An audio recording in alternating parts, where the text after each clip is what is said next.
Hey guys, what is going on? Making sure my volume is up high enough, but just want to touch base and get in touch with a Facebook Live today. So, in a minute, we're gonna hop into the biggest mistake that people make in terms of training when they're looking for fat loss. But first, I just got to cover a couple house cleaning items.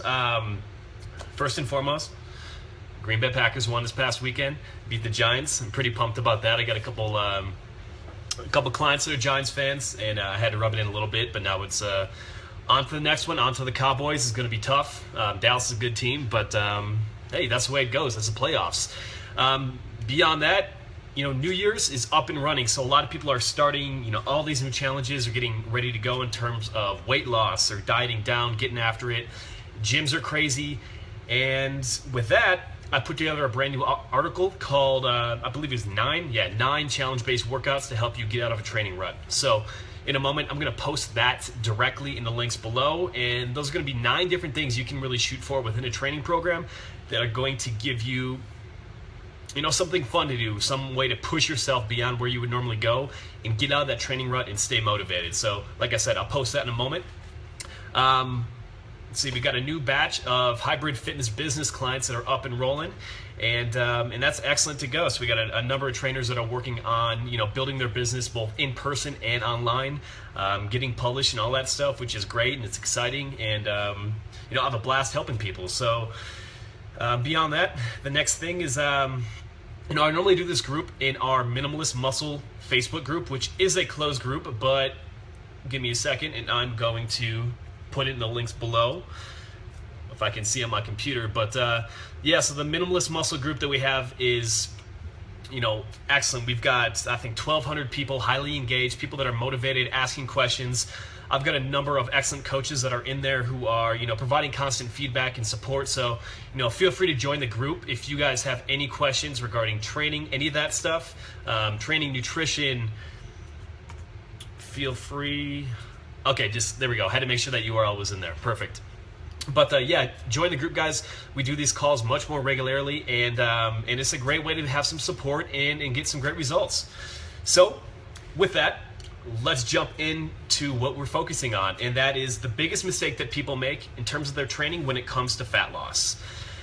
Now, the biggest thing that people do is they turn a typical training program into a nonstop, high-intensity interval, go type routine, right? And instead of building strength, getting stronger, the main purpose of being in a weight room, all of a sudden they jack up the reps. All of a sudden, let's go from 5 rep sets all the way up to 10, 15, 20, and eliminate rest. So every training session becomes a nonstop, out of breath cardio session, and all of a sudden you go from maybe deadlifting heavy sets of 5 to trying 10, 15, 20 reps. You're out of breath and your performance goes out of whack, and the weight in the bar goes down, and pretty soon strength is decreasing. And when strength starts to decrease, especially when you're in a caloric deficit, that's when we're starting to run into issues with losing muscle. We're having atrophy. So at the end of the day, instead of ending up big, jacked, strong, and lean, you kind of wither away. You stop.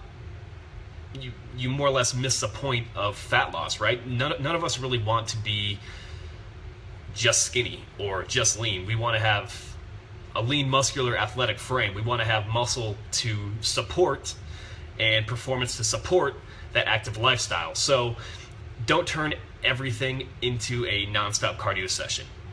So think about it this way, right?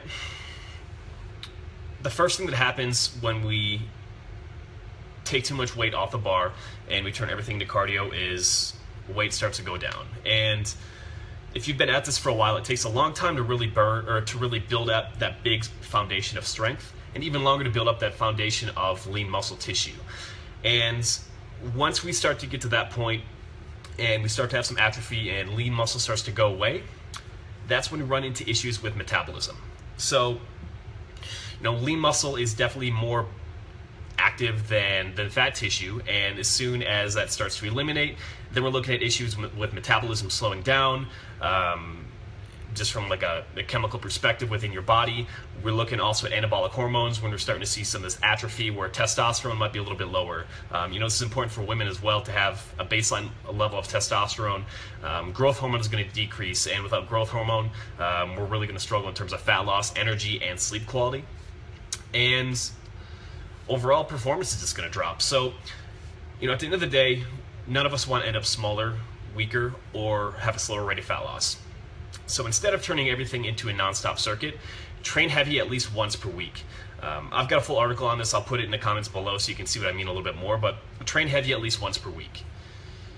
I like to pick maybe an upper body lift and a lower body lift during all fat loss phases, and I'm going to continue to work on building strength within that lift. So, say you're in a cut and you want to continue bench pressing and squatting, great. Pick one day per week and focus primarily on strength, where you're going to squat, you're going to do some bench press, and then maybe you're going to hit some bicep curls, whatever you want at the end. Because at the end of the day, what we want to do with weight training during a fat loss phase is preserve the lean muscle that you have, preserve the strength that you have, keep natural anabolic hormone levels high even though you're in a caloric deficit, and preserve that metabolism at all costs. Because fat loss is really 90% diet, and if we get out of whack and pound the body into oblivion when calories are already low, this is when people start to hit those plateaus and metabolically adapt to fewer calories and then see performance fall off.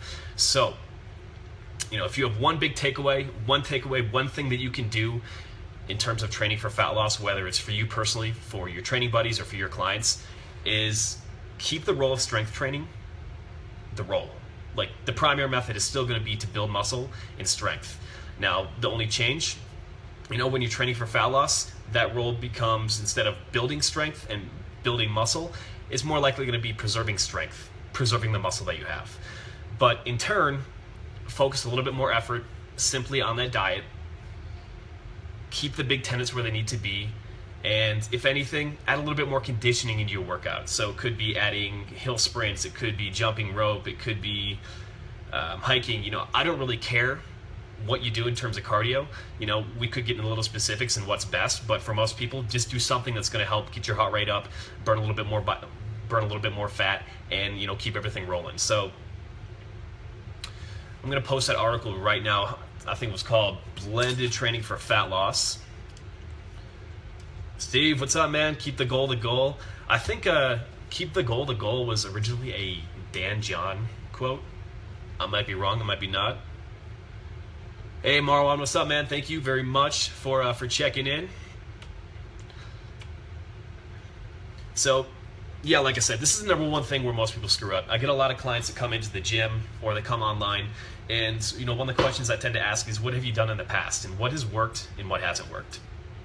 And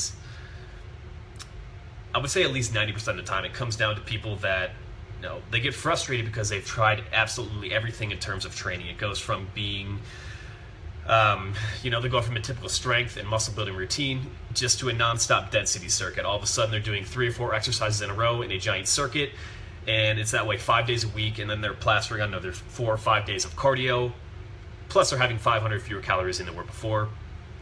And all of a sudden, they see a decent result. They might see 5-10 pounds of fat loss in the first month, but then it's a plateau. And if you're like most people, whenever you've tried to do a fat loss diet before, you do build some initial momentum pretty much with anything that you do, as long as you're cutting calories. And all of a sudden you hit that plateau and it's frustrating. And you're like, even if you're losing weight, you're like, how come I don't look any better? And you see yourself in the mirror, you wake up and you're like, what the hell is this? So at the end of the day, keep the goal the goal. Train primarily for strength. Retain the muscle that you have. Add a little bit of cardio at the end, but primarily focus your fat loss efforts in terms of what you're doing with your diet. So with that, that's about it. I had a couple of requests in the Facebook group to do a sequel to this, and the biggest training mistakes that people look for, or the biggest training mistakes that people make in terms of building muscle. So next week I'll probably be back with the same thing. Got to check my schedule, but this seems to be a pretty good time. But until then, guys, thank you very much for checking in. Hope you all have a great weekend.